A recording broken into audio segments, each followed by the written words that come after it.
Lyca production சுபாஷ் கரன் மற்றும் red Jain movies தயாரிப்பில் உலக நாயகன் கமல்ஹாசன் நடிப்பில் பிரம்மாண்ட இயக்குனர் சங்கர் இயக்கத்தில் உருவாகியுள்ள இந்தியன் 2 வரும் ஜூலை 12 முதல் உலகமெங்கும் உங்கள் அபிமான திரையரங்குகளில். திருமிகு லட்சுமி, பிரதமர் மோடி அப்படிங்கிறத ஏற்றுக்கொள்ள முடியாத காழ்ப்புணர்ச்சியில எதிர்கட்சி உறுப்பினர்கள் நேற்று பேசினாங்க, திரு ராகுல் உட்பட. ஆனா இன்னைக்கு பிரதமர் மிகச்சரியாக அதுக்கு பதில் கொடுத்திருக்கிறார். வணக்கம். நாங்கள்லாம் பிரதமர்னு ஏற்றுக்கொண்டோம். இந்த நாட்டு மக்கள் ஏற்றுக்கொண்டாங்க, எதிர்கட்சிகளும் ஏற்றுக்கொண்டார். பிரதமருக்கு தான் அது நினைவு இருக்கான்னு தெரியல. ஏன்னா அவர் பிரதமர், அவர் தான் இந்த அரசாங்கத்தை நடத்துறாரு. இந்த அரசாங்கத்துல பற்றி கேள்விகள் மக்கள் கிட்டேந்து வந்தாலும் சரி, ஊடகங்கள்ல வந்தாலும் சரி, எதிர்கட்சிகள் எழுப்பினாலும் சரி, அதுக்கெல்லாம் பதில் சொல்ல வேண்டிய நிலைமையில அவர் இருக்காருங்கிறத மறந்துட்டு அவர் பேசின இந்த எத்தனை மணி நேரம் பேசினாருன்னு எனக்கு நினைவில்லை. 2.25 மணி நேரத்துல 40% of the time Congress attack பண்ணி தான் பேசினாரு. எனக்கு நீங்க கண்ணை மூடிட்டு கேளுங்களேன். அந்த ஸ்பீச்சை கேட்டீங்கன்னா அவர் தான் ஏதோ எதிர்கட்சி தலைவர் மாதிரி, காங்கிரஸ் ஏதோ அரசாங்கத்தை நடத்துற மாதிரி, அவர் ஏதோ எலெக்ஷன் மேடையில பேசுற மாதிரி காங்கிரஸ அட்டாக் பண்ணி பேசினார். நிஜமாவே எனக்கு சந்தேகமா இருந்தது, இவர் மறந்துட்டாரா? இவர் தான் பிரதமர், இவர் தான் இந்த அரசாங்கத்தை. என்னோட ட்வீட் எல்லாம் வேணா பாருங்க, நான் வரிசையா கேட்டிருப்பேன். அவர் பேசிட்டே இருக்கிற போது அவர் மறந்துட்டாரா, அவர் தான் கவர்மெண்ட் நடத்துறாரு, அவர் தான் பிரதமர் அப்படிங்கறத மறந்துட்டாரா அப்படின்னு கண்டினியூஸா கேட்டுட்டே இருந்தேன். 2014 முன்பு இந்தியா இருந்த நிலைமை வேற, கடந்த 10 ஆண்டுகள்ல நாங்க மாத்தின நிலைமை வேற அப்படின்னு அவர் சொல்றாரு. அதுக்கு உங்களை பேசி தான் ஆகணும். நான் ஸ்பிளிட் சொல்லிடுறேன். 40% of the time Congress attack பண்ணிட்டு, அதுவும் எலெக்ஷன் டயத்துல என்ன மாதிரி அட்டாக் பண்ணுவாங்களோ அந்த மாதிரி அட்டாக் பண்ணாரு. அது மட்டும் இல்ல, அவரோட அந்த ஃபேவரட் டாபிக் நேருவை அட்டாக் பண்ணாரு, இந்திரா காந்தி, எமர்ஜென்சி, அதெல்லாம் அட்டாக் பண்ணாரு. 40% ஆஃப் த டைம் அதுதான் பேசினாரு. 30% ஆஃப் த டைம் என்ன பேசினாருன்னா, 2014 முன்னாடி இப்படி இருந்தது, நாங்க எக்கானமியை 3வது இடத்துல கொண்டு போயிட்டோம், நாங்க ஊழல் இருந்தது, நாங்க. அவரு சில சமயம் அவருக்கு கம்ப்ளீட்டா மக்களோட எவ்ரிடே லைஃபோட கான்டாக்ட் போயிருச்சு. அவரை ஒரு மாதிரி ஷீல்டு பண்ணி அவரை மேடைகளில் ஒரு அந்த மாதிரி ஸ்பீச் கொடுக்கறதுக்கும், அந்த கோலாகலமா அவரை ஒரு காமிச்சு அவரோட அந்த முகத்துக்கு கிடைக்கிற அந்த ஓட்டை வாங்குறதுக்கு மட்டும் பாஜகக்காரங்க யூஸ் பண்றாங்கன்னு தோணுது. ஏன்னா அவர் என்ன நினைச்சிட்டாரு, அப்படியே ஊழல் அப்படியே ஒழிஞ்சு போயிடுச்சு இவர் வந்ததுக்கு அப்புறம் அப்படின்னு. கேஸ் வாங்குறதுக்கு ஊழல் இருந்துதான், எம்பியோட ரெக்கமெண்டேஷனே வேணும். எம்பியோட ரெக்கமெண்டேஷன் இன்னைக்கு எவ்ரி காமன் மேன், காமன் உமனோட வாழ்க்கையிலேருந்து ஊழல் ஒழிஞ்சு போச்சுன்னு நீங்க ஒரு சர்வே எடுங்க, கேட்டு பாருங்க. ஊழல் ஒழிஞ்சு போச்சுன்னு யாராவது ஒத்துப்பாங்களா? நம்ம இன்னைக்கும் ஒவ்வொரு விஷயத்துக்கும், ஒரு எலக்ட்ரிசிட்டி, ஒரு வீடை கட்டி பாருங்க, ஒரு இபியா இருக்கட்டும், கேஸ் புது கனெக்ஷன் வாங்குறதா இருக்கட்டும், ஒவ்வொரு விஷயத்துக்கும் ஊழல் இருந்துதான் தீருது. இன்னும் அதெல்லாம் மாறவே இல்லை. இவர் cut off from general publics life. அவரை ஒரு ஷோ பீஸா மட்டும்தான் இந்த பாஜக யூஸ் பண்ணுது. So Nehru, Indira Gandhi emergency attack பண்ணாரு, நான் எக்கானமி எங்கேயோ நாங்க 3வது இடத்துல கொண்டு போய் நிறுத்திட்டோன்னு.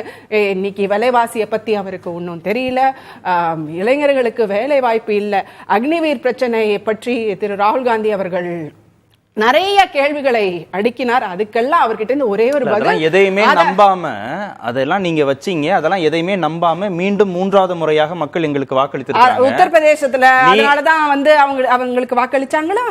நீங்க மகாராஷ்டிரால அதுக்கு 10 ஆண்டுகள் ஆயிருக்கு. 250 இடங்களை பெறுவதற்கு 10 ஆண்டுகள் ஆயிருக்கு.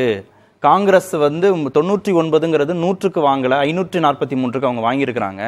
பாஜகவும் காங்கிரஸும் நேரடி போட்டி நடந்த இடத்துல 26% தான் ஸ்ட்ரைக்கிங் ரேட் இருக்கு. 12 மாநிலங்கள்ல காங்கிரஸ் 12 மாநிலங்கள் தான், அவர் தப்பான தகவலை சொன்னாரு. 12 மாநிலங்கள்ல காங்கிரஸ் 0 எடுத்திருக்கு அப்படின்னு சொல்றாரு. நான் அதுக்கு பதில் சொல்லட்டுமா?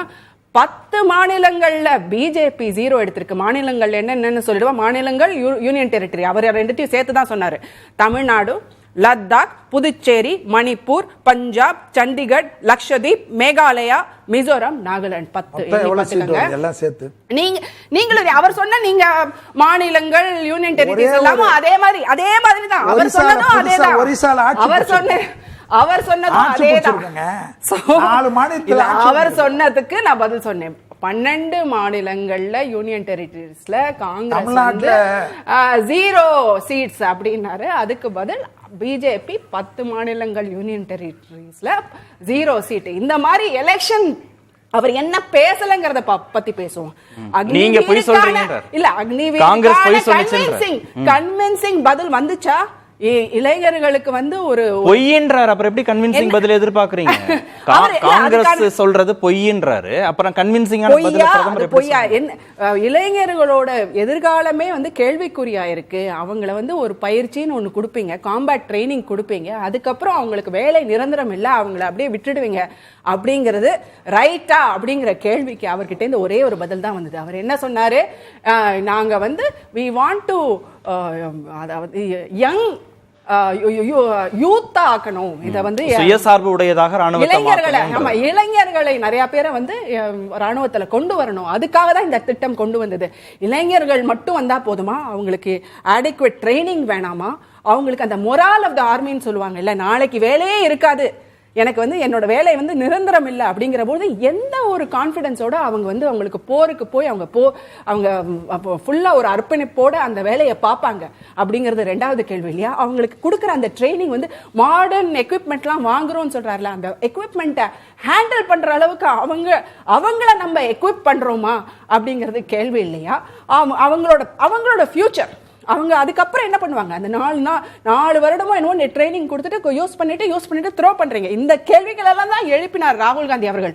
இது எதுக்குமே பதில் வரல. வேற எதுக்கு பதில் வரல?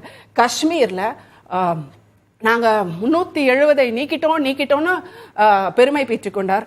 ஆனா 3 மிகப்பெரிய தாக்குதல்கள், தீவிரவாத தாக்குதல் நடந்திருக்கு ரீசன்ட் டைம்ஸ்ல. அத பத்தி, அந்த சிச்சுவேஷனை பத்தி, அதுக்கு எப்படி ஹேண்டில் பண்ண போறோங்கிறத பத்தி பேசினாரா? நீட் யூஜிசி நெட் முறைகேடு தடுப்போம்னு சொல்றாரு. முறைகேடு தடுப்போம், அதுக்கு தனியாக சட்டம் இருக்குன்னு அவர் சொல்றாரு. இது அதே மாதிரி இந்த ஸ்டூடண்ட்ஸோட எதிர்காலமே கேள்விக்குறியா இருக்கிற பொழுது எமர்ஜென்சியை பத்தி பேசுறோம். ஆனா இதுக்கு என்ன ஆக்ஷன் பிளான், அடுத்தது இதெல்லாம் தான் பண்ண போறோம் அப்படிங்கறத ஒரு கான்ஃபிடன்ஸ் கொடுக்கிற மாதிரி ஒரு வார்த்தை பேசினாரா?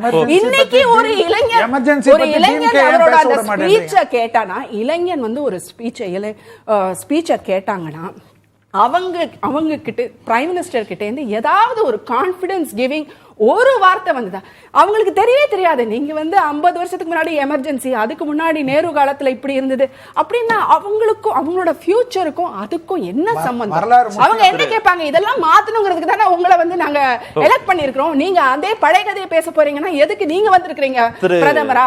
லைகா புரொடக்ஷன் சுபாஷ் கரன் மற்றும் ரெட் ஜெயின் மூவிஸ் தயாரிப்பில் உலக நாயகன் கமல்ஹாசன் நடிப்பில் பிரம்மாண்ட இயக்குனர் சங்கர் இயக்கத்தில் உருவாகியுள்ள இந்தியன் 2 வரும் ஜூலை 12 முதல் உலகமெங்கும் உங்கள் அபிமான திரையரங்குகளில்.